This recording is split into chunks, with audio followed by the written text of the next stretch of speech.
Praise the Lord. ദൈവനാമം ഉണ്ടായിരിക്കട്ടെ. കർത്താവിൻ്റെ പാദപീഠത്തിൽ പ്രഭാതയാമത്തിൽ നാം ആയിരിക്കുമ്പോൾ ഇന്നത്തെ അല്പനേരത്തെ ചിന്തയ്ക്കായി എടുത്തിരിക്കുന്ന തിരുവചനം മർക്കോസ് എഴുതിയ സുവിശേഷം 3-ാം അധ്യായം 5-ാം വാക്യം.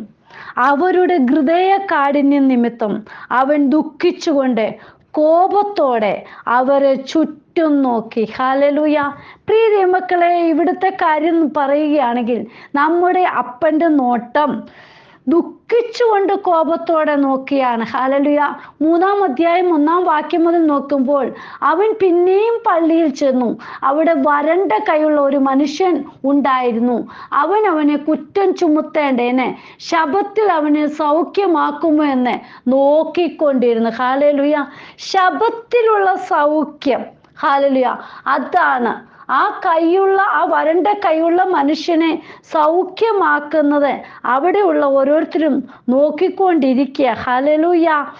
അവൻ്റെ മേൽ കുറ്റം ചുമത്തുവാനുള്ള എല്ലാവിധ ഏർപ്പാടിലും നിൽക്കുകയായിരുന്നു. കർത്താവിന് ശബത്ത് ഒരു വിഷയമല്ല. പ്രിയ മക്കളെ, യേശു രോഗിയോടെ കരം നീട്ടുവാൻ കൽപ്പിച്ചു. കർത്താവിൻ്റെ ശക്തി ഇവന്, ഹല്ലേലൂയ, വിശ്വാസമുള്ളത് കൊണ്ട്, അതായത് വിശ്വാസം ഉണ്ടെങ്കിൽ മാത്രമേ ഒരു അത്ഭുതം നടക്കുകയുള്ളൂ. നോക്കൂ, അവൻ കരം നീട്ടി. എല്ലാവരും കാണുക ഒരു മഹാത്ഭുതം അവിടെ നടക്കുന്നത് കാണാൻ സാധിക്കുന്നുണ്ട്. അവൻ്റെ മറ്റേ കരം പോലെ തന്നെ ആ കരവുമായി തീർന്നു. പ്രിയ മക്കളെ, ദൈവത്തിൻ്റെ വചനം സകലത്തിനും മതിയായതാണ്. ഹല്ലേലൂയ. ദുഃഖത്തോടെയുള്ള നോട്ടം പലരും, ഹല്ലേലൂയ, യേശുവപ്പനെ ചുറ്റും നോക്കിക്കൊണ്ടിരിക്കും. ഇവൻ ശബത്തിൽ സൗഖ്യമാക്കുന്നത് കാണാൻ കഴിയാൻ വേണ്ടി. പക്ഷേ നമ്മുടെ അപ്പന് ശബത്തൊന്നും ഒരു കാര്യവുമല്ല. ഹല്ലേലൂയ. നമ്മൾ യെശയ്യാ പ്രവാചകന്റെ പുസ്തകം 53-ാം അധ്യായം 3-ലേക്ക് ഒന്ന് നോക്കാം. അവൻ മനുഷ്യരാൽ നിന്ദിക്കപ്പെട്ടും വ്യസനപാത്രമായും രോഗം ശീലിച്ചവനുമായിരുന്നു. ഹല്ലേലൂയ.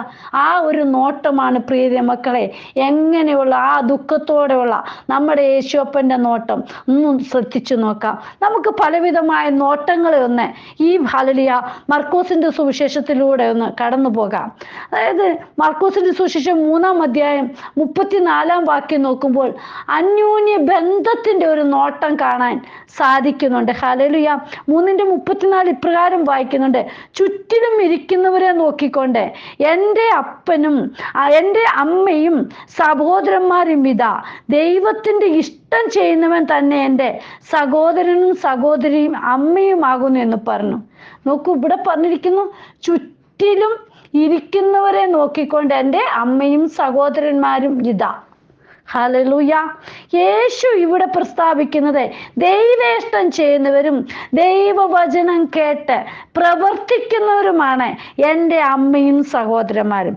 അതായത് സ്വർഗസ്ഥനായ പിതാവിൻ്റെ ഇഷ്ടം ചെയ്യുന്നവരോടുള്ള ആ ബന്ധത്തെ തെളിയിക്കുന്ന ഒരു ഹല്ലേലൂയ വചനമായത്.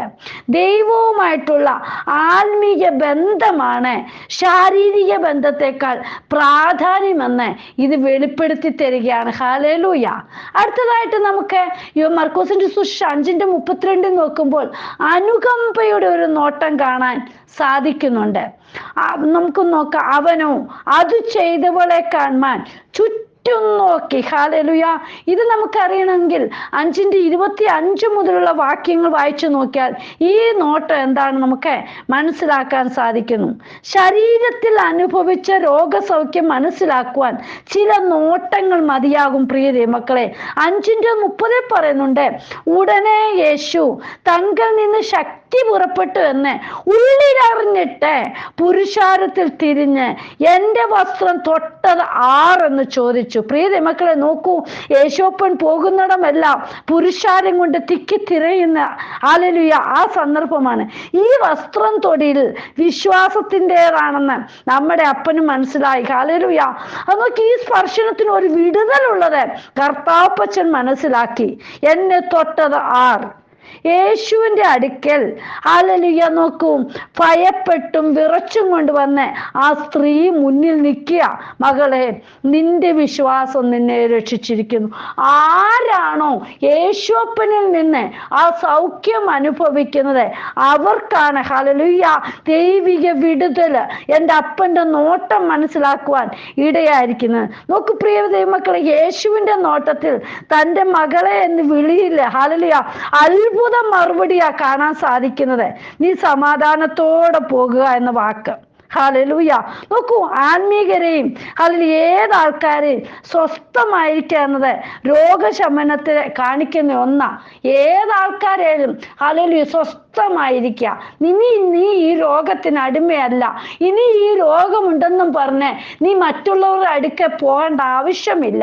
ഞാൻ നിന്നെ പൂർണ്ണമായി സൗഖ്യമാക്കിയിരിക്കും. നോക്കൂ, അനുകമ്പയുടെ അപ്പൻ്റെ ഒരു നോട്ടം. യേശുവിൻ്റെ അടുക്കൽ വരുമ്പോൾ ആത്മീകമായും ശാരീരികമായിട്ടും വിടുതൽ പ്രാപിപ്പാൻ ഇടയായിത്തീരും. ഹല്ലേലൂയ. അടുത്തതായിട്ട് നോക്കൂ പ്രിയ മക്കളെ, ശാസനയുടെ നോട്ടം കാണാൻ സാധിക്കുന്നുണ്ട്. 8:33 വാക്യത്തിൽ അവനോ തിരിഞ്ഞു നോക്കി ശിഷ്യന്മാരെ കണ്ടിട്ട് പത്രോസിനെ ശാസിച്ചു. എന്നിട്ട് പറയുന്നത് എന്താ? സാത്താനെ, എന്നെ വിട്ടുപോ, നീ ദൈവത്തിൻ്റെതല്ല മനുഷ്യരുടേതത്രേ കരുതുന്നത് എന്ന് പറഞ്ഞു. പ്രിയ മക്കളെ, ഹല്ലേലൂയ. ഇവിടെ നോക്കൂ, പറയുക സാത്താനെ, എന്നെ വിട്ടുപോ. ആരോടാ പറയുന്നേ?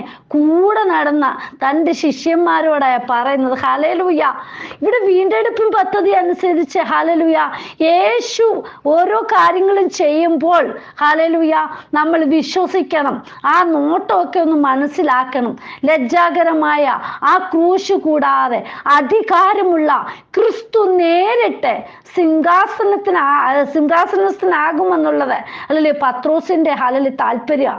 നോക്കൂ, നീ മനുഷ്യർ ചിന്തിക്കുന്നത് പോലെ ചിന്തിക്കുന്നു, ദൈവം ചിന്തിക്കുന്നത് പോലെ അല്ല എന്ന് ഇവിടെ വ്യക്തമായി. അതുകൊണ്ട് ആ നോട്ടം ശാസനയുടെ നോട്ടമായി തീർന്നത്.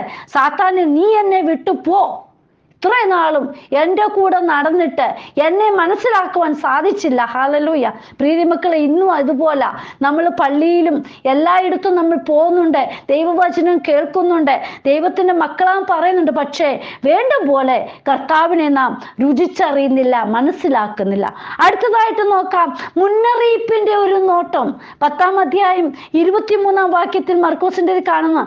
അവൻ വളരെ സമ്പത്തുള്ളവനാകൊണ്ട് ഈ വചനത്തിങ്കൽ വിഷാദിച്ച് ദുഃഖിതനായി പോയി കളഞ്ഞു. ഹല്ലേലൂയ.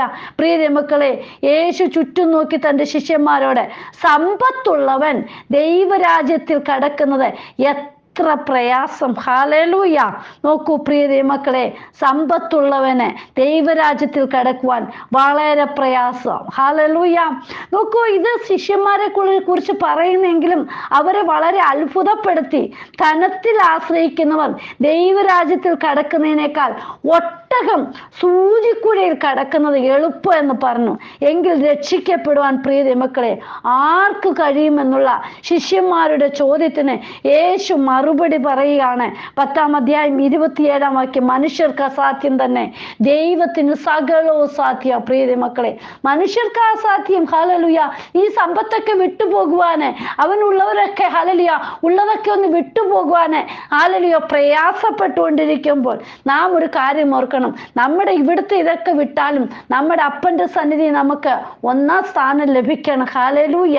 നോക്കൂ, എന്നിട്ട് പറയാണ്, തന്നെ പ്രവൃത്തിയാലോ അർഹതയാലോ രക്ഷ പ്രാപിപ്പാൻ ഒന്നിനും, നമ്മുടെ പ്രവൃത്തി കൊണ്ടൊന്നും രക്ഷിക്കപ്പെടാൻ, അതായത് രക്ഷപ്പെട്ടു പോകുവാൻ സാധ്യമല്ല. പ്രിയ മക്കളെ, നാം നമ്മുടെ കർത്താവിൽ തന്നെ മുന്നറിയിപ്പ്. ഹല്ലേലൂയ. അപ്പച്ച നമ്മുടെ നോട്ടം എങ്ങനെയൊക്കെയാണ് നമ്മളൊന്ന് മനസ്സിലാക്കണം. അടുത്തതായിട്ട് 11-ാം അധ്യായം 11-ാം വാക്യത്തിൽ ന്യായവിധിയുടെ ഒരു നോട്ടം. അവൻ യെരൂശലേം ദൈവാലയത്തിലേക്ക് ചെന്ന് സകലവും ചുറ്റും നോക്കി. ഹല്ലേലൂയ. നോക്കൂ, നഗരത്തിലേക്കുള്ള ആ രാജകീയ പ്രവേശനം ചുറ്റും നടന്നു നോക്കി. അവന്റെ സകലവും അങ്ങ് അപ്പച്ചൻ നമ്മൾ നോക്കി കണ്ട് ഇതിന്റെ പരിസരങ്ങൾ ദൈവം ഉദ്ദേശിച്ച കാര്യങ്ങൾക്കല്ല വിനിയോഗിക്കുന്നെന്ന് യേശു മനസ്സിലാക്കി. ഹല്ലേലൂയ. അന്ന് നേരം വൈകിയത് കൊണ്ട് യേശു തന്റെ ശിഷ്യന്മാരുമായി ഹല്ലേലൂയ രാത്രി പാർപ്പാൻ ബഥാനിയയിലേക്ക് പോയി. ഹല്ലേലൂയ. അതിന്റെ താഴോട്ടുള്ള വാക്യങ്ങൾ നോക്കിയാൽ 17-ാം വാക്യം, ഹല്ലേലൂയ, എൻ്റെ ആലയം സകല ജാതികൾക്കും പ്രാർത്ഥനാലയം എന്ന് വിളിക്കപ്പെടുമെന്ന് എഴുതിയിരിക്കുന്നല്ലോ, നിങ്ങളോ അതിനെ കള്ളന്മാരുടെ ഗുഹയാക്കി തീർത്തു. ഹല്ലേലൂയ. നോക്കൂ, ന്യായവിധിയുടെ നോട്ടം.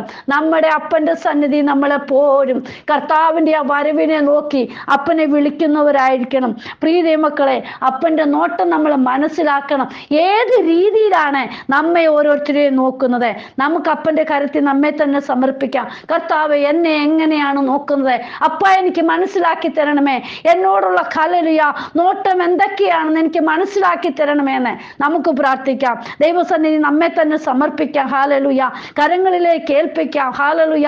പലതും ഇവിടെ വിട്ടുപോകാൻ നമ്മൾ മടി കാണിക്കുമ്പോൾ യേശുവിലേക്കുള്ള നോട്ടം നമ്മുടെ ശ്രദ്ധയോട് കൂടിയാണെങ്കിൽ ഹല്ലേലൂയ അവിടെ നമുക്ക് അപ്പന്റെ സന്നിധി ചെന്നെത്തുവാൻ സാധിക്കും. ദൈവസന്നിധി നമ്മെ താഴ്ത്താം. കർത്താവെ, ഇന്ന് പ്രാർത്ഥന വചനം കേൾക്കുന്ന ഓരോ മക്കളുടെയും ജീവിതത്തിൽ അപ്പന്റെ നോട്ടം ഹല്ലേലൂയ മനസ്സിലാക്കി ജീവിപ്പാൻ കൃപ ചെയ്യണമേ. കരങ്ങളിലേക്ക് സമർപ്പിക്കുന്ന അപ്പ മനസ്സിലാക്കി തന്നെ മുന്നോട്ട് പോകുവാനുള്ള ദൈവകൃപ ഓരോ മക്കളുടെ മേലും പകരണം. ദൈവം അങ്ങനെ ചെയ്യുന്നതിനായി സ്തോത്രം.